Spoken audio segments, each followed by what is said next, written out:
This podcast is not a substitute for a relationship with your mental health professional. Hey, family. Welcome back to another episode of the Mental Health is a Lifestyle podcast with your girl, Andrea Wise-Brown. Oh, and listen, if you haven't made it official yet, if you just scrolling by and you wanted to be empowered today, but yet you haven't made the commitment to join our family, please do so. Click this little button on your computer where it says subscribe, and then click that bell so that you get notifications every time there's a new episode out. And you know what? I'm going to say, if you like this episode, then like it. Then go ahead and do that thumbs up and go ahead and like it. So, hey, family, I am so excited to be here again with you. And this week, family, I am here to empower you, to educate you, to hopefully connect with you, to help you increase your quality of life. I am a licensed therapist. I've been doing this for some time now. I've been in the mental health field for about 15 years, and I've had a private practice now for about 12 years. So I've been doing this for some time now. It's a second career for me, and maybe one day I'll talk about that. I think I have in the past, but I can talk about that again. You know, like if maybe you're struggling in your career and you don't like what you're doing, ways to transition into what God has called you to do. So we can talk about that on another episode. If you want to, then you can always send me a little, make a little comment, and then I'll read the comment and I'll do so. But today, family, what we are talking about today is pressure. Pressure. We're talking about the pressures of life. So the pressures of maybe, I don't know, inflation, the pressures of you in relationship to your family members, the pressures of maybe being a parent, the pressures in a romantic relationship, the pressures maybe to perform, the pressures to acquire more money, the pressures to go after your goal, the pressure that we feel here on this earth as human beings. We are going to talk about pressure, and I am going to teach you how to relieve some of the pressure in your life. That's what I'm here to do this week, family. So hopefully y'all are here on this ride with me. I really want to help you find quality of life. And sometimes life be lifing. I am here, family, to tell you, you don't need to be pushed to the limit. I'm going to acknowledge your pain, and I'm going to validate your story about being pushed to the limit, because I get that. I've been pushed to the limit too. However, I am here to help you to relieve some of that pressure so that you don't reach your limit. So that's what I'm here for. So family, as I've been talking to you guys just recently about me breaking my foot, and I believe now it's probably been 7 weeks ago that I broke my foot. If you want to learn about how I broke my foot, you just go back to episode 7 weeks ago, and you can see the transition up until this is, I guess, week 7, up until week 7. Okay, like just how I've been transitioning through and using the metaphor of a broken foot, and just really connecting it to life and sharing with you the insight that I've been getting as I'm on this journey, the messages that God has given me and has been giving me to share with you. So this is the thing, family. As a therapist, I still see clients every day, all during the week. And not only am I helping my clients and empowering my clients and listening to my clients and providing a safe space for them, but I'm also coming over here and I'm doing it and giving it to you for free. I am empowering you for free. And so let me tell you something. As we go through life, life is a journey of learning. So we can learn and expand and grow back into our most authentic self. Into our most authentic self, because I do believe, like the Bible says, the Quran says, and the Torah, that we are created in God's image. So I see us as little God bodies.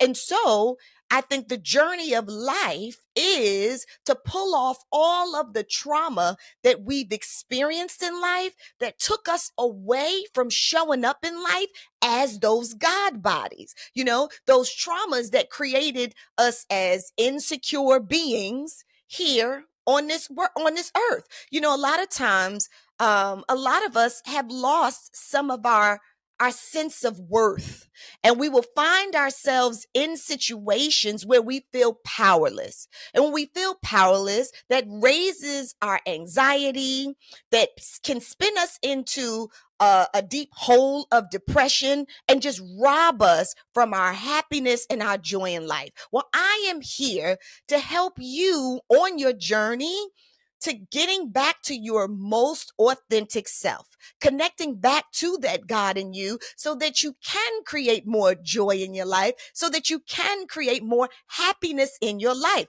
because you have the ability to do it.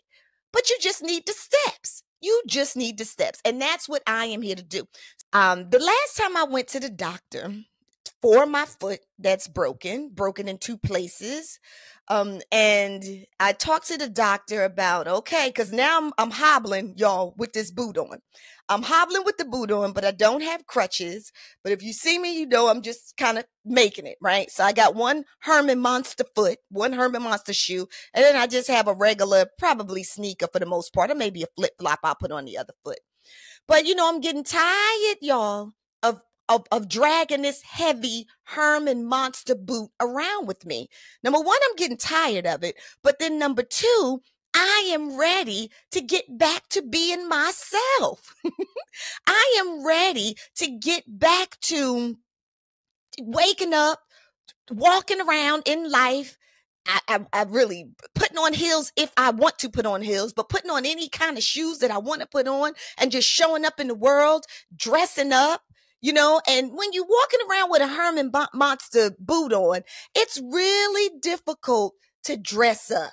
It really, really, really is. I'm going to tell you that. You know, for years, people would always tell me, and you probably can attest to this, that when your hair is not done, you know, a lot of times it can kind of block you or rob you of wanting to really dress up and put your clothes on, because you just feel like your head ain't matching with your toes. You know, you just not in sync all the way through. So therefore, when your hair's messed up, you kind of throw on anything. Well, let me just tell y'all something. When you're walking around with a Herman Monster boot on and your foot is not fully healed yet, so you can't even trust it to walk, and you don't want to re-injure it again, then you pretty much find yourself in Lululemon all the time. You know, athletic wear, okay? All of the time. And that's fun some of the time, but not all of the time. So I'm ready for this to be over. So anywho, I'm at the doctor's office. And as I'm at the doctor's office, you know, I'm asking him about, okay, doc, you know, what's going on with my foot? Because y'all know when I had gone to him before, he was telling me that what I needed to get is more stability in my foot. What we need to do, Andrea, he said, this is, and remember, I don't know if y'all have been listening, what Andrea asked the doctor was, okay, doc, so if you telling me that my foot needs to get more stability, like it needs to be stable so that it can support me, you know, on the left, like it supports me on the right. And he's like, as soon as you get some stability, then we can talk about, you know, getting you out of this boot. Then we can get you back to your quality of life where you can put shoes and things like that on. So I'm like, okay, doc, so stability, tell me what to do, because I'm your girl. Give me some instructions. Give me some directions, because I'm a very good student. So I'm like, okay, tell me how. And then the doctor told me, Well, Andrea, you can't do anything. It's up to biology. And I told y'all about that. So I'm like, oh, come on, right? There's nothing that I can do. I have to rely on God to do so. Take my hands off the wheel, Jesus, and let Jesus drive, right? So it's really just about taking care of your mind, Andrea, so you don't lose it. So then that's when he told me I could get on the bike. So that's good that I'm on a stationary bike, obsessed on it 6 days a week. Love it, love it, love it. So that has, honestly, bringing you to today, that has released some of my stress and released some of the pressure that I've had, in trusting the journey and just going along and trying not to control the outcome, right? Also relying on God because he said it's just biology. Okay, so that was that doctor's report. So now the latest doctor report, I go back into the doctor, y'all. And when I get back in the doctor, he looks at my foot, right? And oh gosh, well, I won't. It's a whole nother part of when they go take an x-ray. And as they go take an x-ray, there's this x-ray technician who's usually in there. And I think when he saw me initially, he assumed that I could take my boot off and walk without the boot. So he was just like, come on, take your boot off and, come on, you could just lean on me and you could get up here. And I'm telling him, listen, you don't understand. Like, my foot is broken. I can't. He's like, just lean on me. He's trying to be all masked. Just lean on me. I'm like, I don't know that you could, handle my weight, younger guy. I'm like, I don't know that you can handle my weight. He all like, no, just lean on me. Just lean on me. So anywho, I take my shoe off the first time and I just hopped because I couldn't trust to lean on him. Like I could lean on Jesus. I couldn't trust to lean on this young guy who with the muscles who's just going to tell me, lean on me and, get up here and let's do this x-ray. So I hopped or whatever, didn't relinquish control. That was before this past doctor's visit. Well, on this doctor's visit, when I came back, he was excited to see me. So when I go in, he like, hey, okay. So this week, are you going to lean on me? So when I got up on the thing, I'm like, you know what? It had already been 2 weeks. And I'm like, you know what? I'm going to try a little bit to lean on him. So I took my boot off. And as I took my boot off and I kind of stood on the foot a little bit, I'm like, okay. All right. Now that, I can, the foot can kind of support me. I'm like, oh. So he goes, see, I told you the last time. So just lean on me. So I'm like, But now let me tell y'all, okay, family, it was not that I don't know this young man, so I'm not just going to trust him to just lean on him, but I also knew my ability. So when I took that boot off and I kind of put my weight on it, I could kind of see, I didn't put all my weight, but I could see like, okay, because remember I was going back to the doctor to see if I had gained some stability by relinquishing control and letting biology, God, do the healing. So now I'm back, right, to get my report card. So when I took the boot off and he's like, yeah, so just lean on me. So I'm knowing, okay, Andrea. All right. Yeah. I feel like, I can support this. Girl, don't you tell me you could take this boot off and I can kind of support it because I've been hopping around on one foot. So then he said, lean on me. So as I leaned on him, he was like, okay, now come on, just kind of walk and just take steps. I got you. Y'all, I started to notice like, oh my God, really, literally, oh my God. Like I have some stability in this foot. Like I literally can put some pressure on this foot. So anywho, we got over to the x-rays. We completed the x-rays. So then after we finished the x-rays, didn't hop this time. I literally put pressure on the foot. Pressure. Watch the word. So then we go back to my boot and he was like, see, I told you like you could do it. Just little by little, but you can do it. You're in a better place now. And I'm like, young man, you don't need to know me, but okay, whatever. He was right. So I was like, okay, so let me put my boot back on as we going back to, as he's getting ready to walk me to my room where the doctor was going to see me. And as I was getting ready to put the boot on, he's like, nah, nah, nah, nah, nah. Don't put the boot on. Like, don't put the boot on. Come on. I'm going to support you. Just hold on to me and I'm going to walk you to the room. So, the other lady that's in there that was helping him was like, you going to walk into the, and he was like, yeah, like, don't worry. Like, I got this. I'm going to walk into the room. So I'm looking at him like, okay, all right, you know what? Let's walk to the room. So I'm literally holding on to him and I'm walking to the room. And as I'm noticing, yes, now y'all, the left foot is not as strong or stable as the right. However, I can put a little pressure on it. It's more stable than it was before.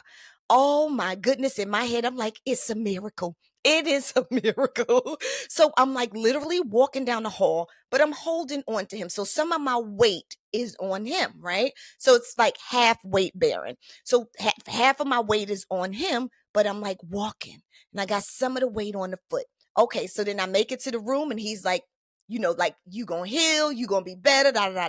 Okay, boom. He leaves out. So now the doctor comes in. So when the doctor comes in, I'm like ready. I'm sitting there like, oh my goodness, right? Like, because I can't even believe that I walked down a hall on this foot like this. So the doctor comes in, and as the doctor comes in, and I take off, I got 2 socks off. I'm just let the doctor touch it. So I'm just waiting. So he looks at my foot and he picks up the left foot and he examines it.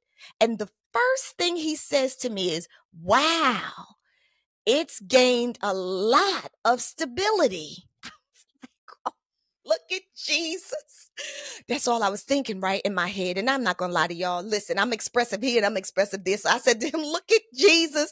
I said, really, doc? Like, is it? He said, oh my gosh. He said, it is healing well. So he starts bending it and moving it. He's like, oh my goodness. Okay. He said, you are coming along. He's like, oh yeah, you know what? You probably going to be in your boot another 3 to 4 weeks. I was like, that's it, 3 to 4. He's like, yes, another 3 to 4 weeks, you'll probably be in your boot. And then what you're going to start is you're going to start therapy.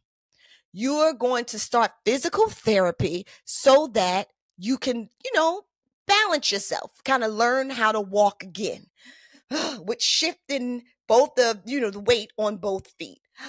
I said, get out of here. About what, 3 to 4 weeks, doc? He said 3 to 4 weeks. So I started thinking. I'm like, yes. So I start strapping up my little boot on my foot.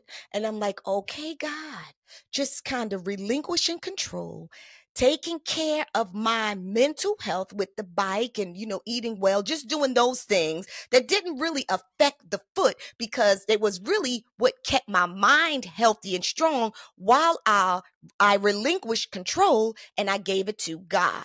Biology, as the doctor would say. So now the foot is more stable. That was 2 weeks, y'all. The foot is more stable. So I'm like, oh my goodness. And then there was something else that the doctor said to me. He said to me, listen, when you leave here, I'm like, well, I don't even need the crutches anymore, right? Because I don't want, he said, no. And he said, and sometimes what you can do is you can take your boot off at home. He said, but slowly, he says, and so you'll just be weight bearing as tolerated. He said, so it's whatever your foot can tolerate. I'm like, whatever my foot can tolerate, whatever I can tell. He said, so don't put too much pressure on your foot because you don't want to re-injure it where now there's a problem and we got to start all over again. Right now, today, I don't see you needing surgery because you've gained the stability.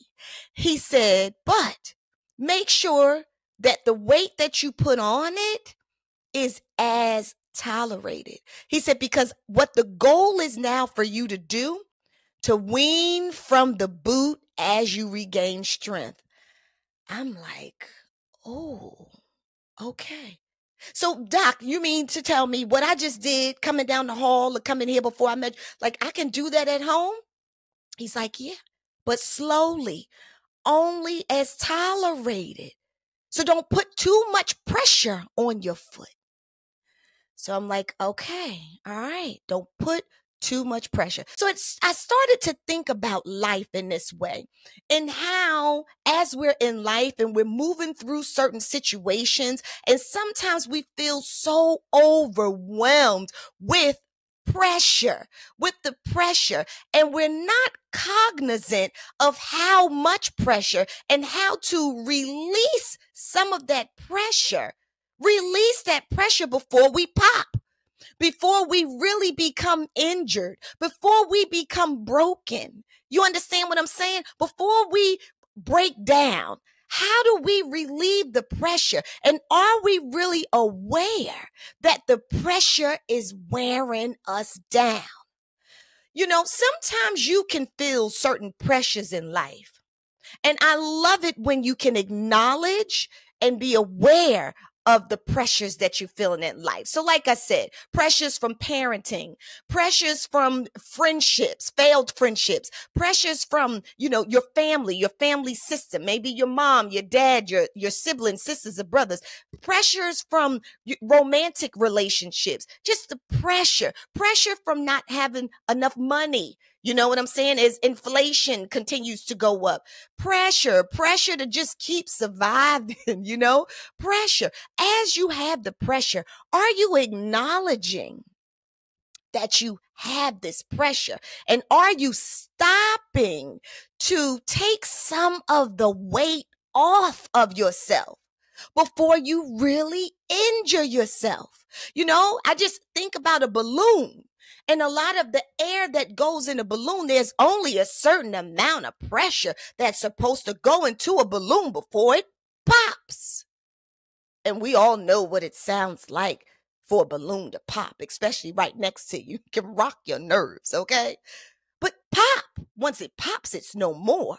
So that's what I'm asking you, because some pressure is good, but you need to know the healthy amount of pressure. And you also, family, need to know how to relieve your pressure before you break.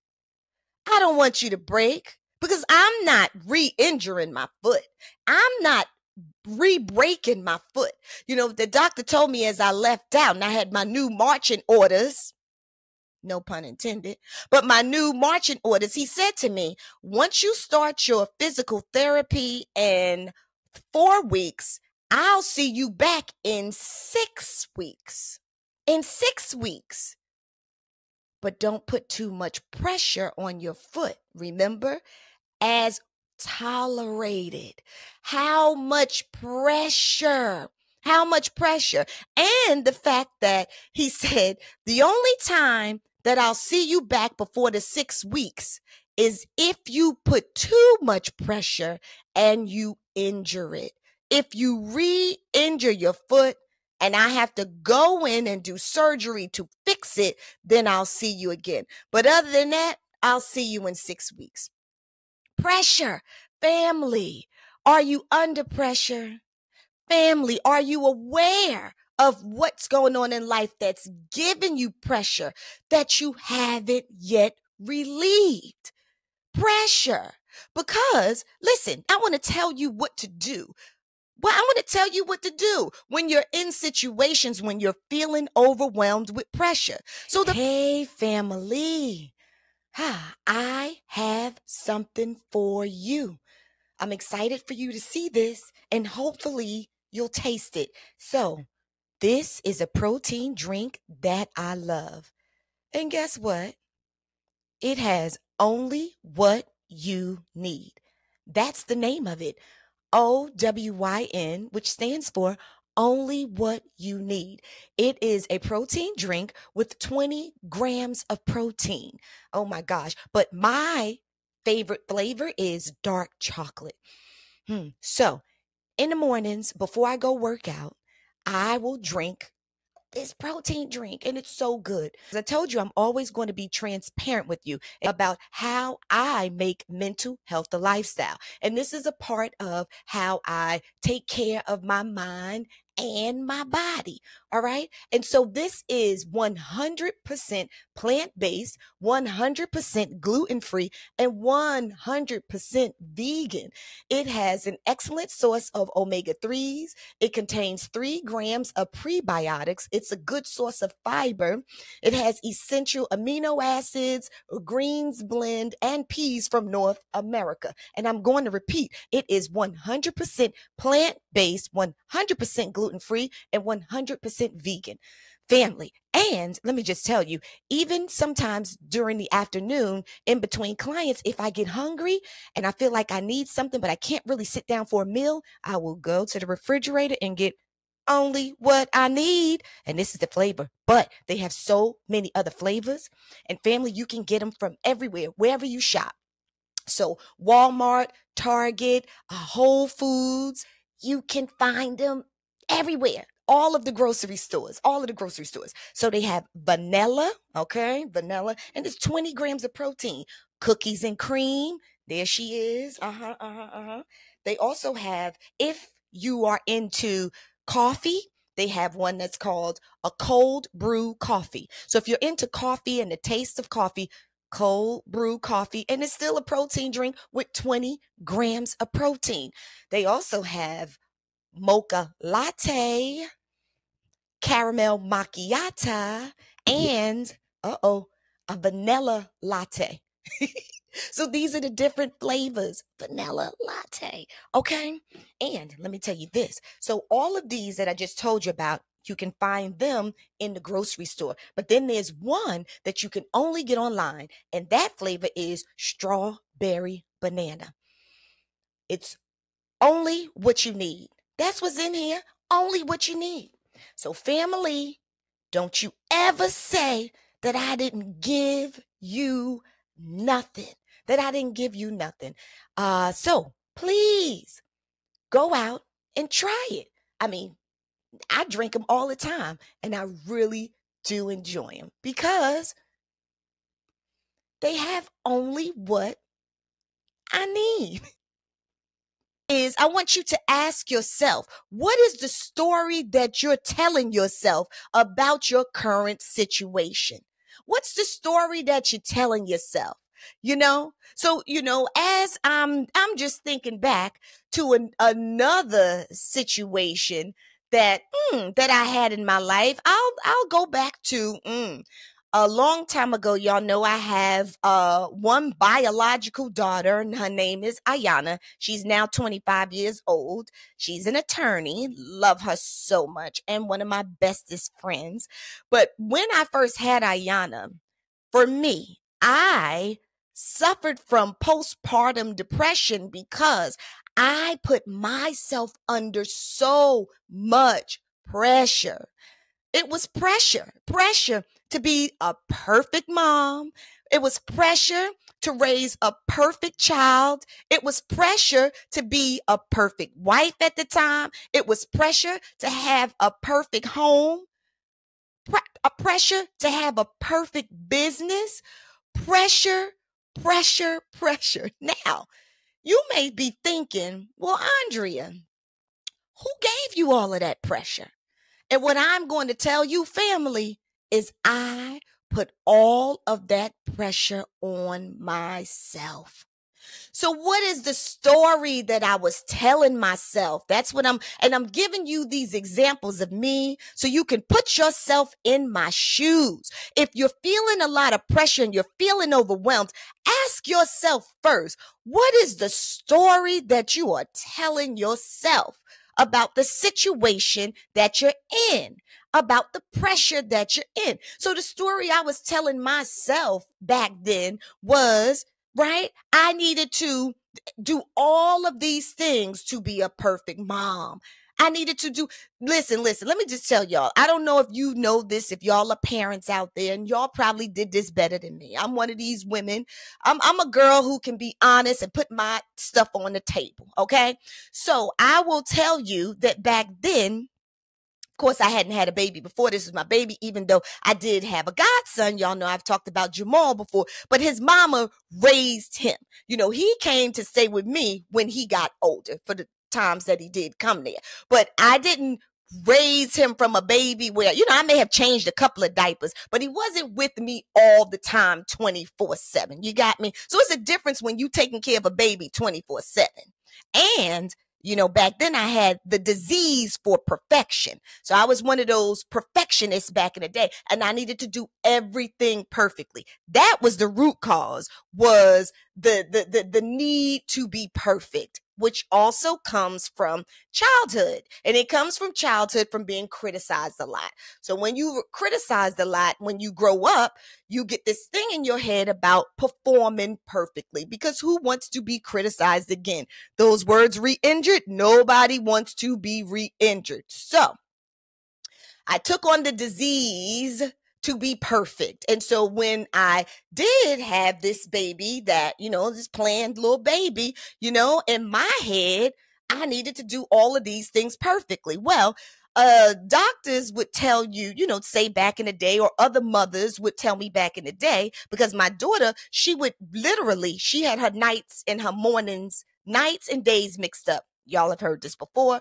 So she literally would get up and her party would start about 12 a.m. and she would not go back to sleep until probably about 8 a.m. I'm talking about, she didn't even do like the 3-hour thing that let me take a nap. Oh, no. She was colicky. Some nights she cried through the night. So every night I knew that I needed to be up with my baby, because I'm a great mom, right? I needed to be up with my baby all night long. And we would pace the floor together, and I would soothe her. I would do everything that there was to do. Google wasn't around back in the day, but I did everything.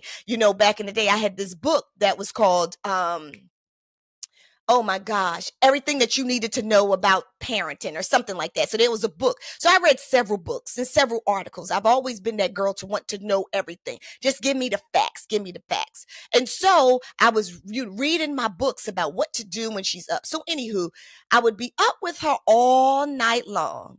And people would say to me back then, I'm talking about my elders, when she's up, you need to be up. But when she's asleep, you need to be asleep. But guess what? She was up all through the night. And then in the morning time, when she would go to sleep, Andrea back then couldn't go to sleep. Because why? Because Andrea needed to be a perfect wife. Andrea needed to keep a perfect house. So I would be cleaning the house. I would be washing clothes. I would be ironing clothes. I would be folding clothes. I would be cooking meals. I'd be cleaning bottles. Like, I was just trying to do and trying to also be the perfect mother. So when she did wake up and it was time for her to eat, she would eat and I would feed her. I drove myself bananas. So when I tell you postpartum was me, and I could have been the poster child for postpartum, which all came from this type A personality of trying to be perfect. But that was a story that I was telling myself, is I needed to be perfect in this. I need to be perfect in this. I needed to be perfect in that. I need to be perfect in that. And that I needed to do it. Y'all hear me? I needed to be the one to do it. I drove myself bananas right into postpartum depression. What I should have told myself is, everything's going to be okay. Like, it's going to be okay. If the bed's not made, it's going to be okay. If the laundry has to sit there for a couple of days or even a week, it's going to be okay. You can go to sleep when your baby sleeps, so you're not sleep deprived and walking around here cuckoo for Cocoa Puffs. Like, it's going to be okay. But at the time, I wasn't even aware. This was before I even went to school to be a therapist. I was not even aware of the story that I was telling myself, that if I wasn't perfect at all of these things, I was a failure. So what's the story that you're telling yourself? Because I was putting all that pressure on myself, where I was beginning to break, where I really went into a depression. The second thing I would tell you to do is to reframe those negative thoughts. So reframing those negative thoughts would have really been me telling myself, you are not a loser if you don't do this thing perfectly. And maybe perfect looks like imperfection, Andrea. Maybe perfection looks like you are well rested when your child does get up in the middle of the night so that you can handle all of the things. Maybe what perfection looks like in this situation is maybe laundry that's kind of piled up. Maybe what perfection looks like is that y'all order in instead of you cooking meals. So it's reframing the negative talk that if you don't do this and if you don't do that, something's wrong with you, Andrea. You are less than. You are broken. You're not a good enough mom. You're not a good enough wife. You got me? You're not a good enough housekeeper. Like, you're just not a good enough. And at the same time, y'all, I was still running my business. Okay, there we go. Number 3 is identify your support system.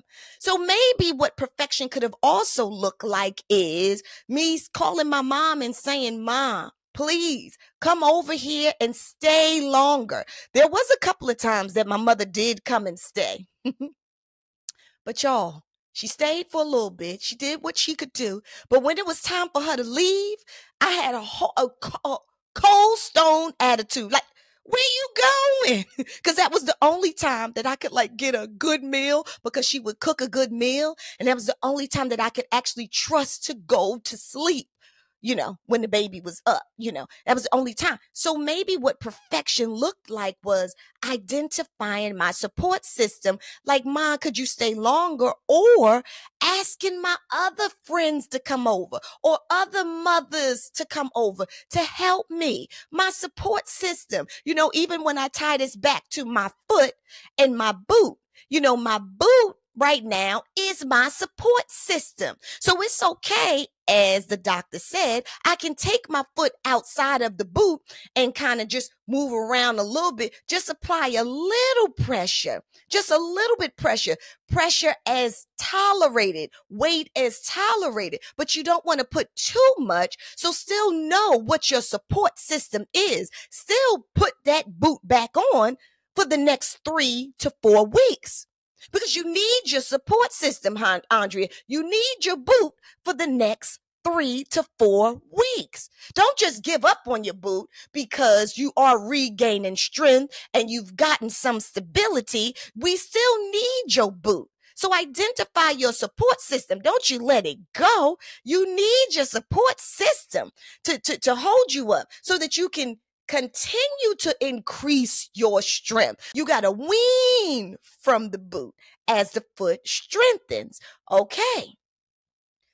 When I had this postpartum with my baby, that's what I should have done. That's what perfection would have looked like, to actually call in more of a support system. But see, y'all, going back to the story that I was telling myself, dysfunctional was, if I ask somebody something, I'm going to look less than a perfect mom.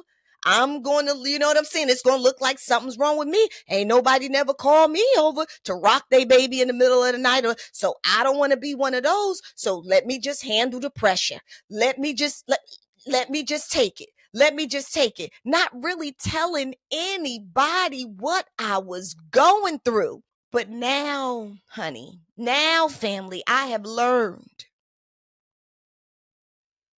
a lot of that pressure I put on myself. Nobody else asked me to be all those things. I did it to me. So like I said to you, family, what is the pressure? Can you identify the pressure? And then once you identify I'm under a lot of pressure, what is the story you're telling yourself? Then reframe those negative thoughts, that negative talk that you're having with yourself. No, maybe that's not perfection, and perfection looks like imperfection, because I am a human being and y'all are too. And number 3 is identify your support system.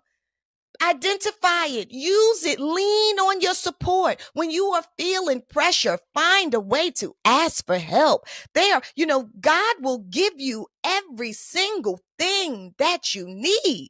It is your birthright. He gives us everything that we need, but we spend so much time looking outside of ourselves, over there, when we already have it. He's already set us up. So you have to look around and you just need to access it. Ask for help. What is your support system? Who do you need to lean on? What information do you need to know? It is right in your reach, family. And number 4, and I am never going to fail with this one, with reminding you to trust God. To trust God.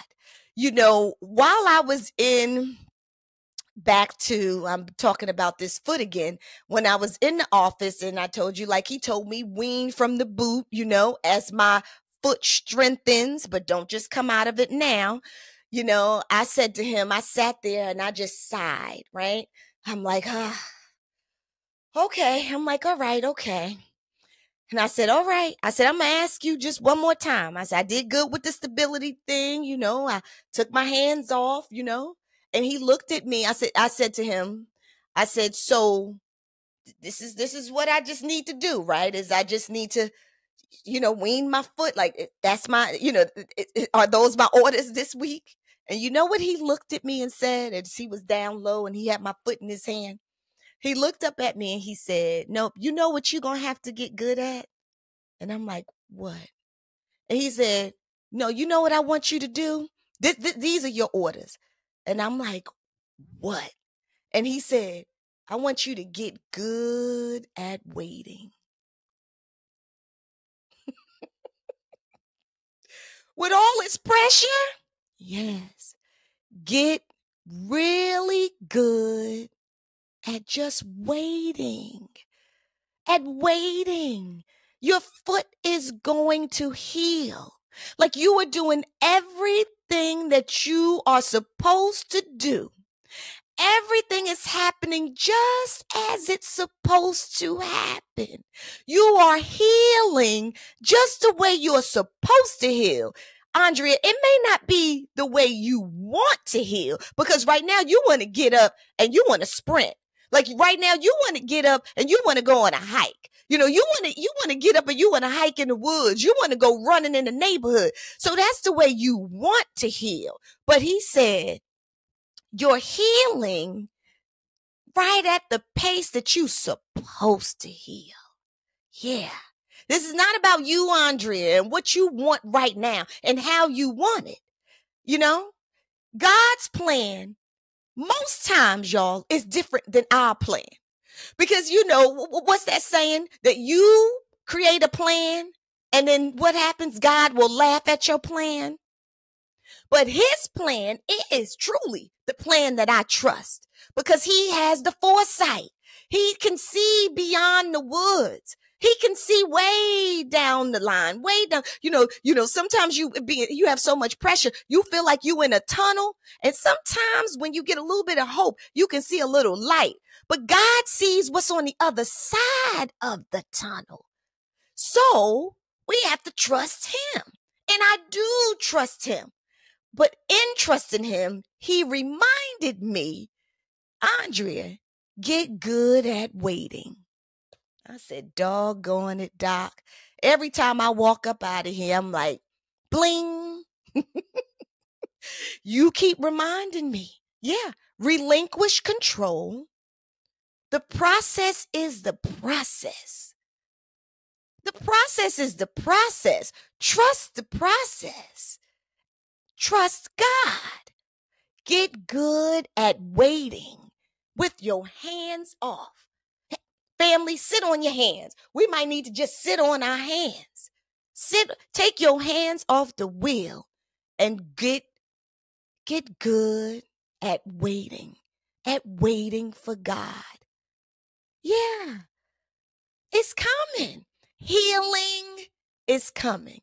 And a part of the healing journey is to get good at waiting. Waiting on God. Trusting him. All right, family. So I have just told you how to relieve your pressure. You don't need to be moving through life with all of that pressure on you. Because guess what? You are going to be okay if you get out of your head. Get out of your head and stop telling yourself that you're in a worse position than you're in. Most of your worries, most of your concern is not even a reality. A lot of the things that you're telling yourself are not even the things that are close to coming true. Because a lot of times, we catastrophize life. We think worst case scenario, and we keep feeding ourselves those things based on our trauma, which raises our anxiety, raises our cortisol levels in our body, which affects our organs. That's how you get high blood pressure. You get high cholesterol, all of those things, all of the things. You start messing with your health too. High anxiety, I told you, depression. Stop it. Relinquish the pressure. Let go of some of that pressure. You don't have to live in a pressure cooker. Unplug it. Unplug the pressure cooker. Relieve yourself of the pressure, family. You are worth it. You're worth it. What are you telling yourself? Do a self-check. Refrain from the negative talk and reframe the talk. Reframe the talk from negative to positive. Why not? You don't even know what the outcome is going to be. So choose to talk positively to you instead of negative. And then I want you to identify and lean on your support system. And the last thing is get good with waiting on God. Number 4 is trust God. All right, family, you got this. And I do too. This foot is going to heal, baby. Ain't no pressure over here. I love you, family, and I cannot wait to see you next week on another episode of the Mental Health is a Lifestyle podcast with your girl, Andrea Wise-Brown. Family, I love you.